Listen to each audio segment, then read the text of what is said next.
നമസ്കാരം. ദയവ് ചെയ്ത് കേരളത്തിലെ ഭരണകർത്താക്കളും CPM-കാരും കോൺഗ്രസ്സുകാരും ഒന്നും മതേതരം എന്ന വാക്ക് ഉപയോഗിക്കരുത്. കാരണം മതേതരം എന്നുള്ളത് എന്താണ് എന്ന അടിസ്ഥാന തത്വം പോലും മനസ്സിലാക്കാതെയാണ് ഇവർ ഈ മതേതരം മതേതരം എന്നിങ്ങനെ പറയുന്നത്. മതേതരം, മതനിരപേക്ഷം, മതസൗഹാർദ്ദപരം എന്നൊക്കെ.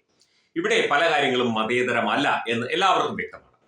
പ്രത്യേകിച്ചും വിദ്യാഭ്യാസ സമ്പ്രദായവുമായി ബന്ധപ്പെട്ട് മതേതരമായ പലതും ഇവിടെ നിലനിൽക്കുന്നില്ല. ഇവിടെ വെള്ളിയാഴ്ചകളിൽ ഉച്ചയ്ക്ക് കൂടുതൽ സമയം നൂൺ ബ്രേക്ക്, അതായത് ഉച്ച സമയത്തെ ഊണ് കഴിക്കാനുള്ള ആ ഒരു സമയം, അത് അധിക സമയം എല്ലായിടത്തും എല്ലാ ദിവസവും 1:30 മണിയടിച്ച് അകത്ത് കയറ്റുന്ന കുട്ടികളെ വെള്ളിയാഴ്ച മാത്രം 2 മണിക്കാണ്. അത് പൊതുവിദ്യാലയങ്ങളിൽ, സർക്കാർ വിദ്യാലയങ്ങളിൽ, അതുപോലെ തന്നെ എയ്ഡഡ് സ്കൂളുകളിലൊക്കെ തന്നെ ഈ സമ്പ്രദായം നിലവിലുണ്ട്. പിന്നെ ഒരു സാംസ്കാരികമായി നിലകൊള്ളുന്ന ഒരു വിദ്യാഭ്യാസ സ്ഥാപനം ടീച്ചർമാരെ കാല് കഴുകി അവരെ പൂജിച്ചതിൽ എന്താണ് തെറ്റ് എന്ന് ഇനിയും മനസ്സിലാക്കുന്നില്ല. ആ ചർച്ചകൾ തുടരുകയാണ്.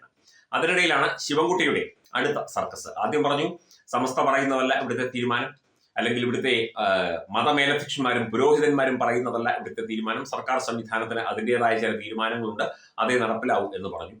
അത് കഴിഞ്ഞ ഉടനെ എനിക്ക് തോന്നുന്നത് മുഖ്യമന്ത്രി അമേരിക്കയിൽ നിന്ന് വിളിച്ചു കാണും. അങ്ങനെ പറയാൻ പാടില്ല, അവരൊക്കെ നമ്മുടെ ആൾക്കാരാണ്, പറയാൻ പാടില്ല, വേഗം ചർച്ച എന്ന് പറഞ്ഞ് അതിനെ തിരുത്തിക്കോ എന്ന് പറഞ്ഞു കാണുമായിരിക്കും, നമുക്കറിയില്ല. കുറച്ച് കഴിഞ്ഞപ്പോൾ സമസ്തയുമായി ചർച്ചയാകാം എന്നായി.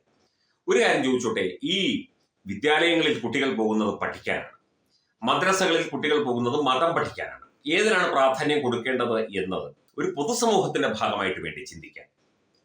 മത പ്രീണനമൊക്കെ നല്ലത് തന്നെ, മതസൗഹാർദ്ദവും അല്ലെങ്കിൽ മതത്തോടുള്ള ആ മതം പഠിക്കുന്നതുമൊക്കെ നല്ല കാര്യം തന്നെ. ഇതിപ്പോൾ ഏതെങ്കിലും തരത്തിൽ രാവിലെ ഹിന്ദു കുട്ടികൾക്ക് ഗീതാ ക്ലാസ് അറ്റൻഡ് ചെയ്തിട്ടേ ക്ലാസ്സിൽ വരാൻ പറ്റുകയുള്ളൂ, അതുകൊണ്ട് 9 മണിക്ക് തുടങ്ങേണ്ട ക്ലാസ് 10 മണിക്കാ അല്ലെങ്കിൽ 11 മണിക്ക് തുടങ്ങാൻ പറ്റൂ എന്ന് പറഞ്ഞ് കേരളത്തിലെ ഏതെങ്കിലും ഹിന്ദു സംഘടനകളോ അല്ലെങ്കിൽ വിശ്വ ഹിന്ദു പരിഷത്തോ അല്ലെങ്കിൽ സംസ്കാർ ഭാരതിയോ അല്ലെങ്കിൽ ഇനിയിപ്പോൾ വേറെ രാഷ്ട്രീയ സംഘടനകളായ BJPയോ ABVPയോ ബജരംഗ് ദളോ ഏതെങ്കിലും സ്ഥാപനങ്ങൾ അത്തരത്തിൽ ഒരു കാര്യം പറയുകയാണെങ്കിൽ ഈ ചർച്ചയാകാമെന്ന് പറയുന്ന ഈ സോഫ്റ്റായ നിലപാടായിരിക്കുമോ ശിവൻകുട്ടിയും CPM സ്വീകരിക്കുന്നത്? ഒരിക്കലുമല്ല. വിദ്യാലയങ്ങൾ മതനിരപേക്ഷമാകണം, വിദ്യാലയങ്ങളിൽ മതം പാടില്ല, അല്ലെങ്കിൽ മതം പഠിച്ചിട്ടല്ല വിദ്യാലയങ്ങളിൽ വരേണ്ടത്, നിങ്ങൾക്ക് അല്ലാത്ത സമയത്ത് മതം പഠിക്കാം തുടങ്ങിയ ന്യായവാദങ്ങളായിരിക്കും നിരത്തുക. ഈ പറഞ്ഞ നിങ്ങൾക്ക് ഈ ഉച്ചക്കത്തെ ഈ ഒരു കാര്യം ചോദ്യം ചെയ്യാൻ, അല്ലെങ്കിൽ ഈ സമസ്ത ഈ സ്കൂൾ സമയം മാറ്റണം എന്ന് പറയുന്ന ഈ ഒരു കാര്യം ശക്തമായി എതിർക്കാൻ എന്തുകൊണ്ട് കഴിയുന്നില്ല? ഇത് മതപ്രീണനമല്ലേ? ഇത് ഒരു വിഭാഗത്തെ മാത്രം, ന്യൂനപക്ഷങ്ങളെ മാത്രം പ്രീണിപ്പിച്ചുകൊണ്ട് നടത്തുന്ന വൃത്തികെട്ട രാഷ്ട്രീയ സർക്കസ് അല്ലേ? ന്യൂനപക്ഷ വോട്ട് ബാങ്ക് ലക്ഷ്യമിട്ടുകൊണ്ടുള്ള നടപടികളല്ലേ? അല്ലെങ്കിൽ ജനവിരുദ്ധ വിദ്യാഭ്യാസ വിരുദ്ധ നടപടികളല്ലേ? വിദ്യാഭ്യാസത്തെ കാവ്യവൽക്കരിക്കുന്നു എന്ന് പറഞ്ഞു. കഴിഞ്ഞ ദിവസം ഒരു ചർച്ചയിൽ ഒരാൾ ചോദിക്കുന്നത് കേട്ടു, ഇത്രയും കാലമായിട്ടും കേരള സർവകലാശാലയിലോ അല്ലെങ്കിൽ വേറെ ഏതെങ്കിലും സർവകലാശാലയിലോ എന്ത് കാവ്യവൽക്കരണമാണ് നടന്നത്? കാവ്യവൽക്കരണവുമായി ബന്ധപ്പെട്ട് സിലബസ് ഉൾപ്പെടുത്തിയോ? ആരെങ്കിലും ഈ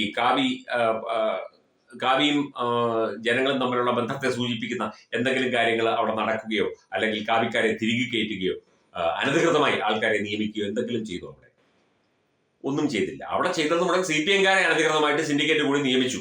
അതാണ് ചെയ്തുകൊണ്ടിരിക്കുന്നത്, ഇനിയും ചെയ്യും എന്ന് പലവട്ടം ഇവിടെ CPM നേതാക്കൾ പലയിടത്തു നിന്ന് പറയുകയും ചെയ്തു. അതുപോലെ ആരോഗ്യരംഗത്തും മെഡിക്കൽ കോളേജുകളിലും ഒക്കെ തിരികെ കയറ്റൽ നടക്കുകയാണ്. ഈ മതനിരപേക്ഷം എന്ന് പറഞ്ഞുകൊണ്ടിരുന്നിട്ട് ഈ മതം ഇടയ്ക്കൂടെ കലർത്തി അതിനിടയിലൂടെ മീൻ പിടിക്കുന്ന പരിപാടിയാണ് സത്യം പറഞ്ഞാൽ വിദ്യാഭ്യാസ മന്ത്രി, ഇപ്പോൾ പൊതുവിദ്യാഭ്യാസ മന്ത്രി ചെയ്തുകൊണ്ടിരിക്കുന്നത്. ഈ ഉച്ചക്കലത്തെ ഈ 1 മണിക്കൂർ ബ്രേക്ക് എന്നുള്ളത് അല്ലെങ്കിൽ 1.5 മണിക്കൂർ ബ്രേക്ക് എന്നുള്ളത് കുറയ്ക്കാനോ, അല്ലെങ്കിൽ ആ സമയത്ത് കുട്ടികൾ പ്രാർത്ഥിക്കാൻ പൊക്കോട്ടെ, നമ്മൾ അതിനൊന്നും എതിർക്കുന്നില്ല, അതിനെ തടയണമെന്നുമല്ല, ആ നടപടി ഇല്ലാതാക്കണമെന്നുമല്ല പറയുന്നത്. പക്ഷേ ഞങ്ങൾ മതനിരപേക്ഷമാണ് എന്ന് പറയുന്നത്. കുട്ടികൾക്ക് രാവിലെ ഗീതാ ക്ലാസ് ഉണ്ടെങ്കിൽ വൈകിട്ട് ഗീതാ ക്ലാസ് ഉണ്ടെങ്കിൽ നേരത്തെ വിടുന്നു? ഇല്ല. ബൈബിൾ ക്ലാസ് ഉണ്ടെങ്കിൽ നേരത്തെ വിടുന്നു? അറിയില്ല, ചിലപ്പോൾ വിടുമായിരിക്കും, നമുക്കറിയില്ല. എന്തായാലും ഗീതാ ക്ലാസ്സിന് അല്ലെങ്കിൽ ഹൈന്ദവ സംസ്കാരം പഠിക്കാനൊന്നും നേരത്തെ വിടില്ല.